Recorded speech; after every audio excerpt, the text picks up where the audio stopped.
Hi നമസ്കാരം, all bright ആണ്. അപ്പോൾ ഇന്ന് ഈ വീഡിയോ ചെയ്യുന്നത് വേറൊന്നുമല്ല. ഇപ്പം എൻ്റെ കൂടെ ഉള്ളത് നിഷ ഇടുക്കി പ്രൊഡ്യൂസറുണ്ട്, ബ്ലഡി നൈറ്റിൻ്റെ ഡയറക്ടർ വിനീത് VS ഉണ്ട്. അപ്പം ഞങ്ങൾ ഇന്ന് വീഡിയോ ചെയ്യാൻ കാരണം വേറൊന്നുമല്ല, ഞങ്ങളെ തുടർന്നുള്ള പ്രൊജക്ട്സിൻ്റെ കുറച്ച് വിശേഷങ്ങളും കാര്യങ്ങളും പങ്കുവെക്കാനാണ് വന്നത്. അപ്പം ഇനി ഞങ്ങൾ 2 ഷോർട്ട് ഫിലിം കൂടെ ചെയ്യുന്നുണ്ട്. അതിനുശേഷം ഒരു സിനിമ ചെയ്യാൻ പോവുകയാണ്. അതിന് ഞാൻ പോസ്റ്റ് ഇട്ടിട്ടുണ്ടായിരുന്നു.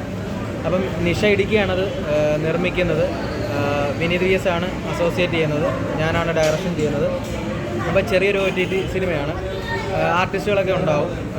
പിന്നെ ഇനിയും വിനീതേട്ടനിലേക്ക് പോകാം. ഇപ്പോൾ ബ്രൈറ്റ് പറഞ്ഞ പോലെ നമ്മളിപ്പോൾ ചെയ്യാൻ പോകുന്ന വർക്ക് എന്ന് പറഞ്ഞാൽ ഒരു ഇൻവെസ്റ്റിഗേഷൻ ത്രില്ലറുണ്ട്.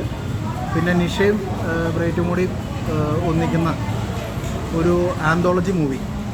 അത് വരുന്ന വർഷം അത് സ്റ്റാർട്ട് ചെയ്യും. ഓഡീഷൻ ഈ വരുന്ന രണ്ട് മാസത്തിനുള്ളിലോ ഉണ്ടാവും.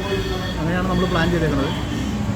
പിന്നെ എൻ്റെ വർക്ക് എന്ന് പറഞ്ഞാൽ ഡിസംബറിലാണ് സ്റ്റാർട്ട് ചെയ്യുന്നത്. അപ്പോൾ നിഷയും ബ്രൈറ്റ് ഒരു പ്രധാന കഥാപാത്രമായിട്ട് വരുന്നുണ്ട്. ബ്രൈറ്റ് ഒരു പോലീസ് ഓഫീസറായിട്ടാണ് വരുന്നത്. പിന്നെ കുറേ വ്യത്യാസമുണ്ട് ആ സബ്ജക്റ്റിന്.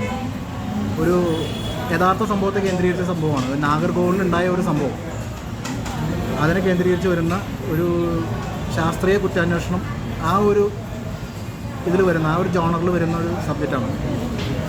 പിന്നെ ഒരുപാട് വിവാദങ്ങളും കാര്യങ്ങളൊക്കെ നമുക്ക് വരെ വന്നിട്ടുണ്ട്. അപ്പോൾ ഇതൊക്കെ മറികടക്കാനുള്ള സാഹചര്യങ്ങളാണ് നമ്മൾ വരാൻ പോകുന്ന പ്രൊജക്റ്റുകൾ. അതെ, വിവാദം ഉണ്ടായ സമയത്തും വിവാദങ്ങളുണ്ടായിട്ട് ഞങ്ങളെ മനസ്സിലാക്കിയ ഞങ്ങളെ പ്രിയ നിർമ്മാതാവ് എല്ലാം മനസ്സിലാക്കിയ ഒരുപാട് പേരുണ്ട്. പ്രിയപ്പെട്ട, ഞാൻ ഒരുപാട് സ്നേഹിക്കുന്ന ഒരുപാട് ആൾക്കാർ, സായി കൃഷ്ണ, അതുപോലെ ഉണ്ണി ഫിസിയോ, പിന്നെ അങ്ങനെ ഒരുപാട് പേര് നമ്മുടെ. അപ്പം നമുക്കിനി നിർമ്മാതാവിലേക്ക് കിടക്കാം. നിർമ്മാതാവിന് എന്താണ് പറയാനുള്ളത്? 2 കാര്യമുണ്ട്. പിന്നെ ഈ വിവാദങ്ങളുടെ യഥാർത്ഥ സത്യങ്ങൾ പുറത്തേക്ക് വന്നുകൊണ്ടിരിക്കുകയാണ്. അതെ, അത് ഇതിൻ്റെ പിന്നാലെ നിയമപോരാട്ടം നടന്നുകൊണ്ടിരിക്കുന്നുണ്ട്. അതെ. അപ്പം നിർമ്മാതാവ് നമ്മളെ നിഷ ഇടുക്കിയിലേക്ക് ഫോൺ കൈമാറുക കേട്ടോ.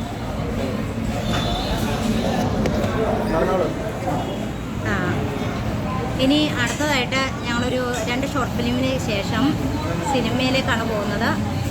നല്ല രീതിയിലൊരു സിനിമ പിടിക്കാനാണ് ആഗ്രഹിക്കുന്നത്.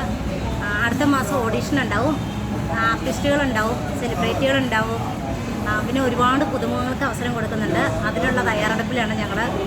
സെലിബ്രിറ്റിയുടെ ഡേറ്റ് കിട്ടിയിട്ടില്ല, പക്ഷെ വിളിച്ച് സംസാരിച്ചിട്ടുണ്ട്.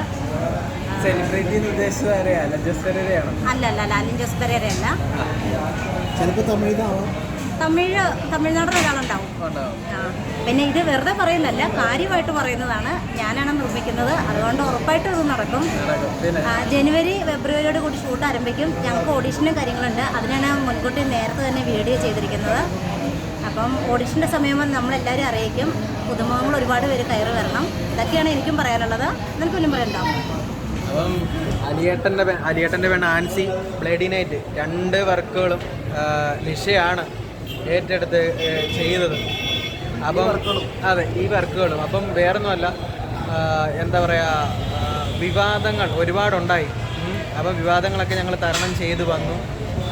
ഇല്ലാത്ത കാര്യങ്ങൾ എന്താ ഉണ്ടാക്കി പറയുക, സത്യം വിളിച്ച് അതെ വരും, സത്യം പുറത്തു വരും. അപ്പം അതൊക്കെ ഞങ്ങൾ വിടുകയാണ്. അപ്പം എല്ലാവരും വെയിറ്റ് ചെയ്യുക. അതെ, അപ്പം വെയിറ്റ് ചെയ്യുക. അപ്പം നമ്മളെ സിനിമ ഉറപ്പായിട്ടും ഓഡിഷൻ ഉണ്ടാവും.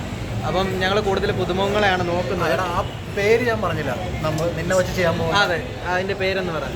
അപ്പം ബ്രൈറ്റിനെ വെച്ചിട്ടും നിഷേനൊക്കെ പ്രധാന കഥാപാത്രമായിട്ട് ചെയ്യാൻ പോകുന്ന കുറ്റാന്വേഷണ വർക്ക് എന്ന് പറഞ്ഞത്, എൻ്റെ പേരെന്ന് പറഞ്ഞാൽ CI ഗബ്രിയൽ എന്നാണ് സബ്ജക്റ്റിൻ്റെ പേര്. ബ്രൈറ്റാണ് അതിൽ CI ആയിട്ട് പോലീസ് ഓഫീസർ. നിഷ അതിലൊരു ഡോക്ടറാണ്, ഫോറൻസിക് ഡോക്ടർ. ഞാനിന്നലെ കഥ കേട്ടു. രാത്രി 1:30 വരെ ഞങ്ങളിരുന്ന് സംസാരിച്ചു. ഗംഭീര സബ്ജക്റ്റാണ്, അടിപൊളിയായിരിക്കും. ഓക്കെ. അപ്പം പിന്നെ ചിലവർക്ക് അത് ഞാൻ പറയട്ടെ, പിന്നെ ചിലവർക്കൊരു തെറ്റിദ്ധാരണ, നമ്മളൊരു പാരൽ വേൾഡിൽ ജീവിക്കുന്ന ഫിലിം മേക്കേഴ്സാണ്. നമ്മൾ പാരൽ വേൾഡ് അല്ല. ഈ വരാനിരിക്കുന്ന 2 പടങ്ങളും ഇന്നത്തെ ഏത് സിനിമയോടും അത്യാവശ്യം കടപിടിക്കാവുന്ന രീതിയിലുള്ള ഫ്രെയിമുകളുള്ള സബ്ജക്റ്റ് ആയിരിക്കും. എന്നിട്ടും നമ്മളെ വിലയിരുത്തുകയാണെങ്കിൽ കുറച്ചുകൂടി നന്നായിരിക്കും. ഓക്കെ, പാരൽ വേൾഡാണോ നോർമൽ സിനിമയാണോ? ആ പറയുന്നവരും വേറെ വേൾഡാണെന്ന് നമുക്കറിയാം. അത് നമുക്ക് വേറെ ചർച്ച വെക്കാം. ഓക്കെ, ശരി.